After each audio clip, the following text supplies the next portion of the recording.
Election commission کی نااہلی کے حوالے سے ہے، اس پر بھی بات کریں گے، اور آج جو فیصلہ آیا ہے اس پر نون لیگ نے جو فیصلہ کیا ہے اس پر بھی بات ہوگی۔ جہانگیر ترین صاحب بھی ہمارے ساتھ موجود ہوں گے، اور اس وقت صدیق بلوچ صاحب ہمارے ساتھ موجود ہیں جن کے خلاف فیصلہ آیا، آزاد امیدوار کے طور پر جیتا تھا، اب نون لیگ میں ہے۔ صدیق بلوچ صاحب بہت شکریہ ہمیں جوائن کرنے کے لیے۔ نہ صرف الیکشن کا لدم ہوا ہے بلکہ ڈگری کی وجہ سے آپ بھی نااہل ہوئے ہیں جو فیصلہ آیا ہے، اور کہا گیا کہ آپ کی ڈگری بے شک جائز ہو مگر آپ نے شاید ارن نہیں کی۔ مجھے بتائیے گا آپ کیا قیادت کے فیصلے کو قبول کریں گے اگر وہ کہتے ہیں ہم نے دوبارہ الیکشن لڑنا ہے، سپریم کورٹ میں اس کو کنٹیسٹ نہیں کرنا، کیونکہ آپ کے خلاف تو دو فیصلے ہیں، آپ کے الیکشن کے خلاف بھی، آپ کی اہلیت کے خلاف بھی؟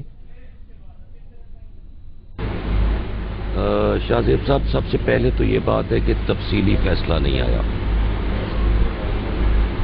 کل تک شاید مل جائے گی تفصیلی فیصلے کی نقل، یا پرسوں تک مل جائے گی۔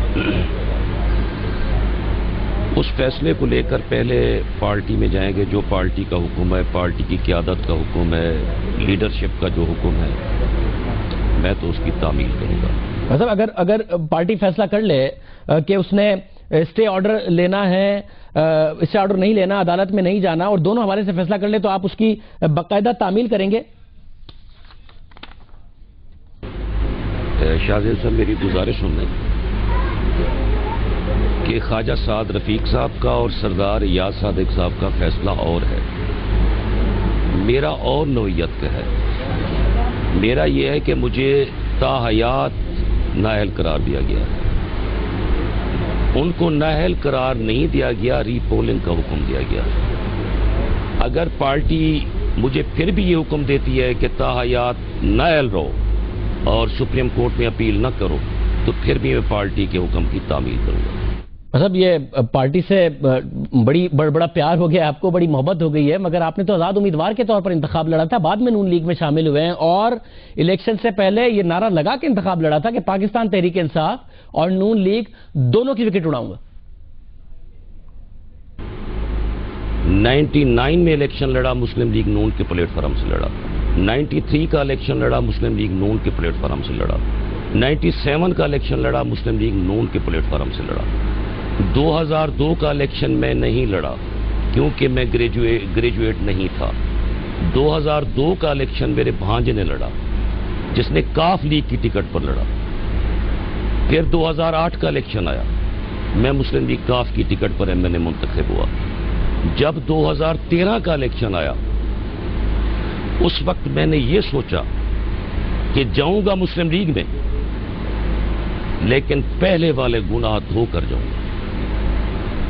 بلوچ صاحب، اسی وجہ سے آزاد الیکشن۔ بلوچ صاحب، آپ نے سوچا یہ تھا، مگر آپ کیمپیننگ پوری نون لیگ کے خلاف کر رہے تھے اور کہہ رہے تھے کہ ان کی وکٹ اڑاؤں گا، پاکستان تحریک انصاف کی طرح ان کی وکٹ اڑاؤں گا۔ آپ جیتے، آپ کامیاب ضرور ہوئے، مگر نون لیگ کے خلاف بھرپور کیمپین کر رہے تھے اور اس نیت سے کر رہے تھے کہ نون لیگ میں جاؤں گا۔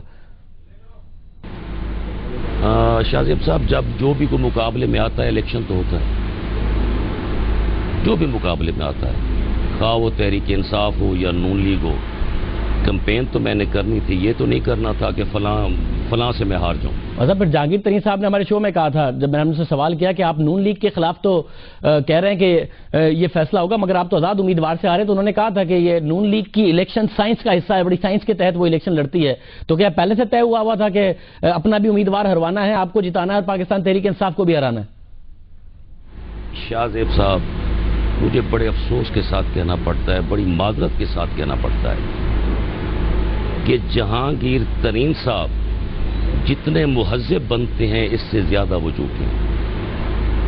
آج سے 1 ماہ پہلے یا 1.5 ماہ پہلے شاہ زیب صاحب، یہ ذہن سے میری بات سننا، انہوں نے سلیم صافی کے ساتھ جرگے میں یہ کہا کہ میں نے کوئی قرضہ آج تک رائٹ آف نہیں کرایا۔ شاید آپ نے سنا ہوگا یا نہیں سنا ہوگا، میں سن رہا تھا۔ میں آج آپ سے گزارش کرتا ہوں کہ میرے پاس ثبوت ہیں جہانگیر ترین صاحب کے، جنہوں نے مشرف سے قرضہ رائٹ آف کرایا 2004 میں، بلکہ اپنا نہیں کرایا، اپنی بیوی کا بھی کرایا، اپنے بیٹے کا بھی کرایا اور اپنا بھی کرایا۔ میں آج واضح طور پر کہتا ہوں کہ 37 لاٹیں ہیں جہانگیر ترین کے فارم پر، جو تربیلا ڈیم والوں کے ہیں، ناجائز جیلی سٹوں سے اس نے اپنے نام انتقال کرائی ہوئے ہیں 1968 میں۔ میرے خلاف آئی تھی کٹ موشن